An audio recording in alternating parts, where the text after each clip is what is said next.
Couldn't let the evening pass without reflecting on the career of Jocky Wilson. Sadly left us this week.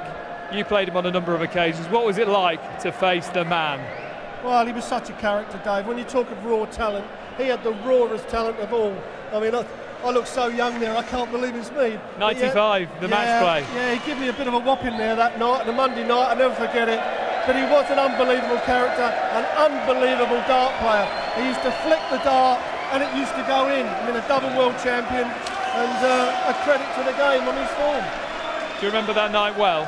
I remember getting my backside well and truly trimmed. I mean, jockey then, it wasn't a disgrace obviously to lose a jockey at any time, but I think I was playing quite well then, coming into there thinking you're going to win, and then all of a sudden it just beats you up. But that was Jocky. As soon as the crowd saw the pictures of Jocky, they started singing his name. What made him so special? What gave him this mass appeal? I think he was such a character, Dave. You know, we keep trying to breed characters in the game.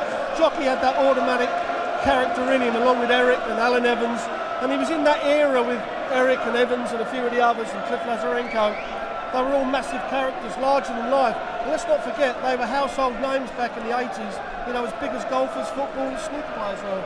Well, a few years ago, some other legends of the game gave us their memories of Jocky Wilson.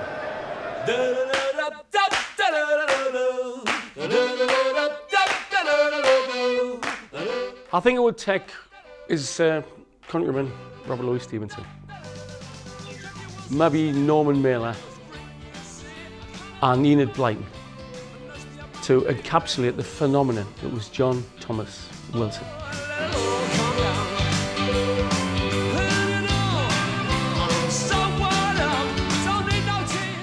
Wonderful character, wonderful character. You know, you sit and talk to Jocky, away from darts. Tremendous fun to talk to, but hugely entertaining when he'd had a drink or two. I could tell you some stories, but I won't. There was an incredible relationship between him and Eric Bristow.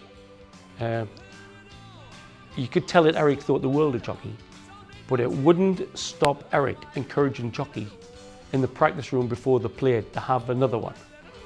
Go on, John, have another one. You're great, John, have another one.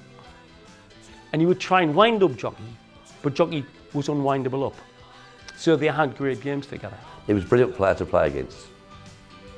Unpredictable, I call Jocky, because you stand behind him, and if he went double top with his last start, and I'm standing behind him, I wouldn't look at the ball, and you'd see him go, and you'd think, well, that's it, I've got another shot now.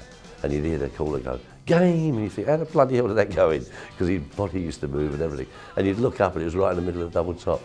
The very first opening game of 1994, I played Jocky Wilson and we had a tremendous game on TV. I think the first 3 throws to the board, there was 2 180s in 3 throws thrown. I mean, Jocky, great character, a flair player again, could hit the big scores and take the big finishes. I mean, you know, Jocky won 2 world championships and many other titles. He was a brilliant dart player and yeah, I think the game missed him. He was a good character. We need characters.